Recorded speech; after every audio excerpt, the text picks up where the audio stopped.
It's hard to breathe, but that's alright. Hush.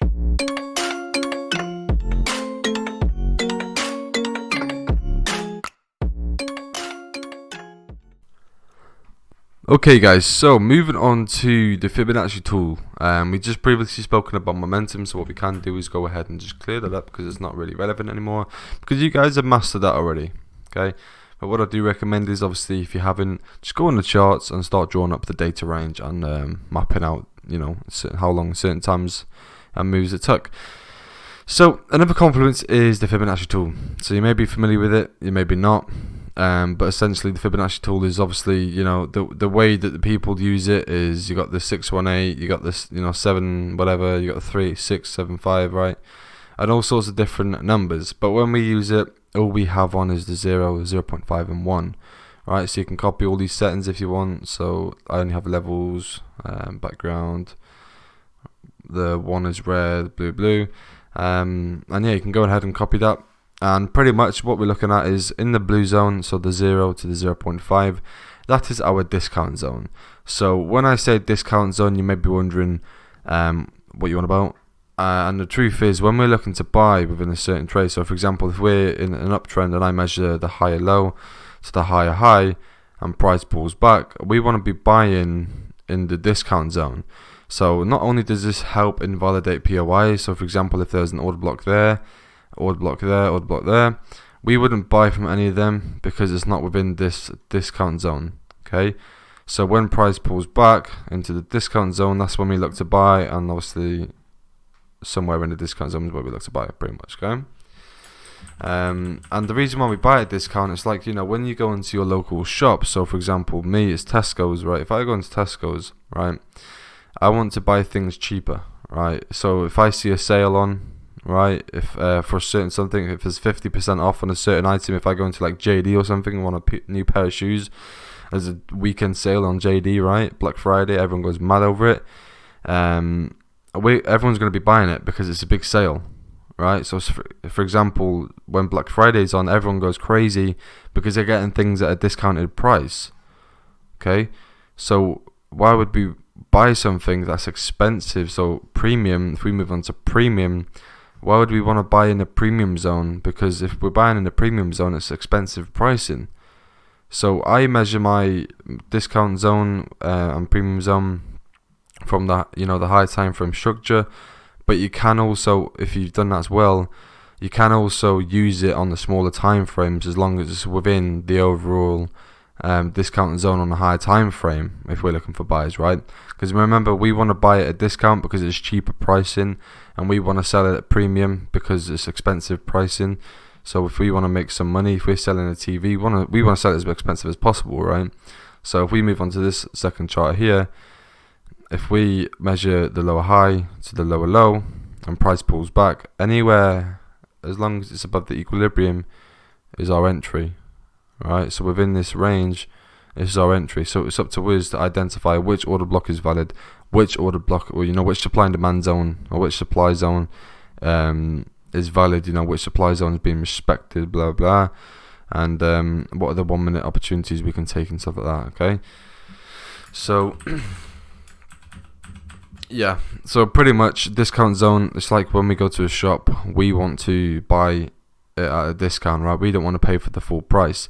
And when we include this Fibonacci tool, the supply, with the supply and demand, so the discounted premium, it sort of relates to the supply and demand. So if you understand supply and demand, this is simply supply and demand, right?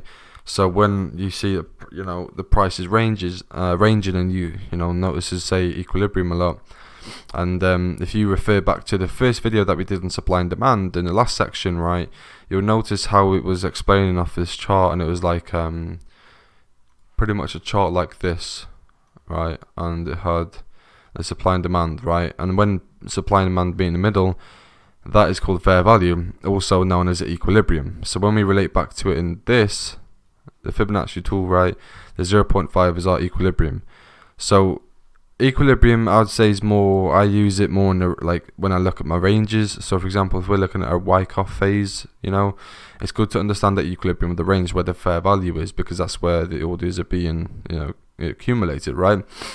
So if you measure a lower high to a lower low, in the middle, you'll most likely see some sort of ranging, right? And that's where they're pumping their money into the market. So if price is just doing this, right, and say for example there's a high there, right, and there's a low over there, right, if I draw that a bit better actually, and there's a low over here, right, what we're going to do is we're going to draw up our zones. And also what you can do as well, you might need to reverse them from time to time, as they can be quite a pain to draw. But as you can see, right, if we draw on this, pretty much what I'm trying to say is if you see something like this, that's normal, because the equilibrium is where you will most likely see most, where the money is within a certain swing point, right? You're measuring it.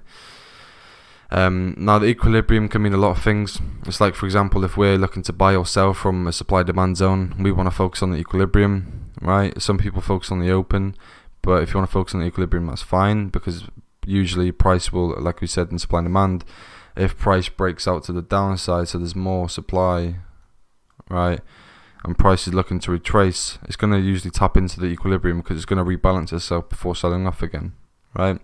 So it's like, don't overcomplicate it, just keep it, like, don't go too much into that, but that's how it relates to supply and demand.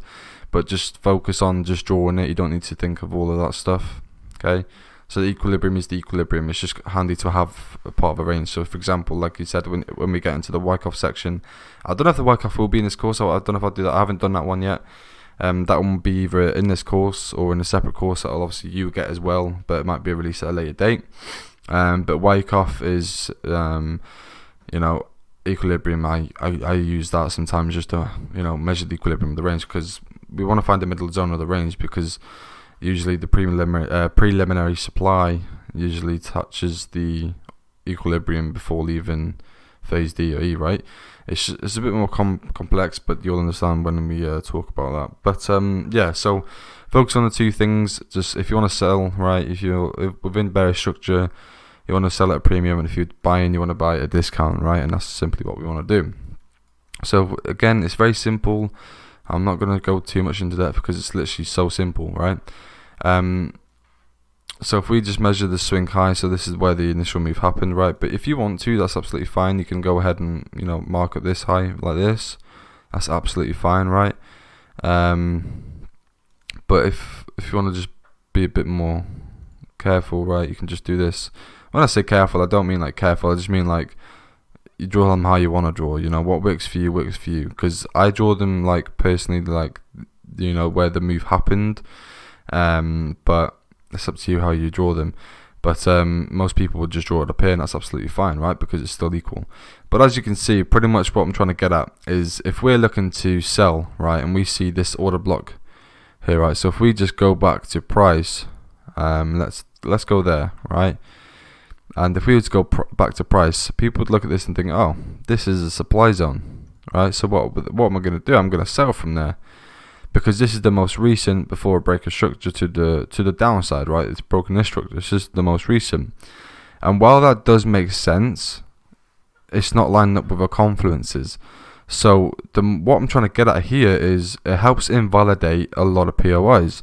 So if we're looking to sell, anywhere within this blue discount zone, it wouldn't make sense. And as you can see, price came back up and just violated the structure, right? Seen a bit of range movement, and that's something we could just drag out until later on to see what happens, because this could be a respected level.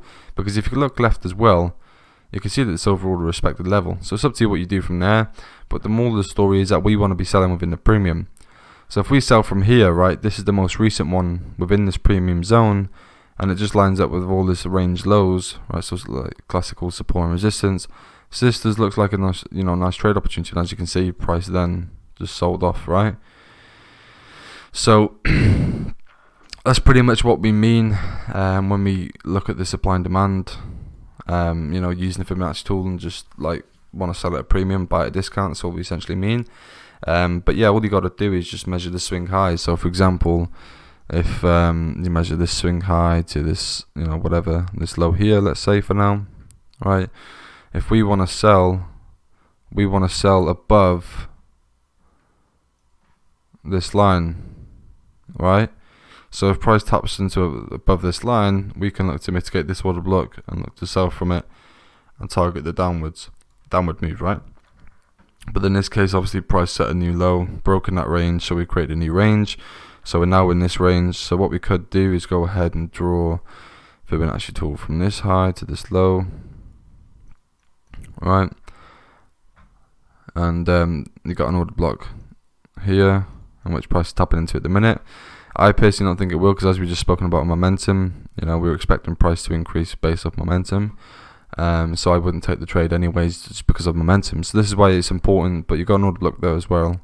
So if you want to monitor these two supply zones, you got two valid supply zones, and you've also got a breaker there as well, which you could monitor. But what I'm trying to say is, guys, if one of the confluences don't add up, so for example in this case, even though the Fibonacci tool makes sense, right, and we're looking to sell from here, right, it doesn't make sense because the momentum tool that we use, the data range, the momentum isn't there, right? It's much more bearish momentum, so this tells us that price could push up higher. But if there was much more bearish momentum, then yeah, I probably would look to take a trade from here, right? I'll drop down to the 1 minute time frame, look for those breaker structures and stuff, okay? But yeah, you get the idea, guys. It's literally just, you're drawing swing points. It's like if you want to look in a bullish trend as well, that's absolutely fine, alright? So if we just reverse this, you can see here the price from the swing low, swing high, came back down, tapped into demand zone in this example, and ran away. Okay, so that's pretty much what we do, just to help find trade opportunities. And if price isn't pulled back to it, then that's fine. Okay, but if we look at this as well from a demand zone perspective, as you can see, this is a quick example of the equilibrium. As you can see, right, if you measure the swing low to the swing high, within the around the equilibrium, it won't be perfect, right, but around the equilibrium, you can see that price, what's it doing? It's just ranging. So these are just accumulating orders, right, in order for the breakout to the upside is more demand. So this tells us that we're bullish. So what price did was eventually it will tap back down into one of these zones, in which it did. Alright, so it tapped into this order block, or overall equilibrium of this sort of supply, I suppose you could say demand range, because if you look at this, right, you can, that's the high and that's the low, right? So if we were to take a trade based off that, we're buying at a discount. I don't know why I can't reverse that. There you go. So we're buying in this discount zone here. Even if we draw it from the top right, we're still buying in the discount zone. But we've also noticed where the large orders are being placed because of the equilibrium of this range, so it makes sense. Order block, right? And then even if you don't want to trade based off the order block, because off this order block you get a nice trade off the open, right? Because it lines up again with the overall equilibrium of this short-term demand range. Right, if price broke into the downside, then that would be a supply range in which we look to sell. But because it broken upwards, there's an order block within that. Right, there's imbalance, partially being tapped into.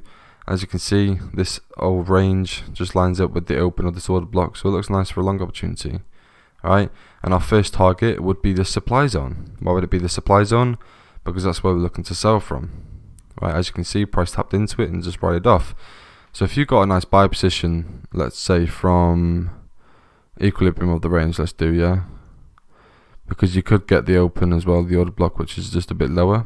But if we just do the equilibrium of the range, if your stops are below there, that's at 8.86%. If they're below there, that's still a 3.27%.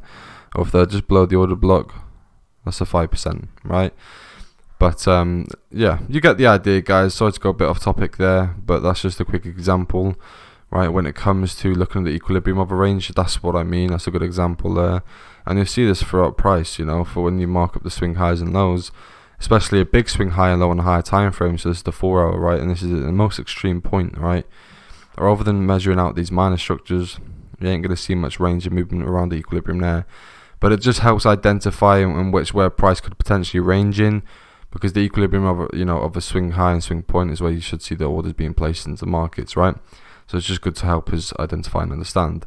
But yeah, that's the Fibonacci tool, guys. So you're buying it at a discount, selling at a premium. And yeah, any questions on it, obviously make sure you ask me. And it's very simple. It just helps us the extra confidence in order to jump into a trade.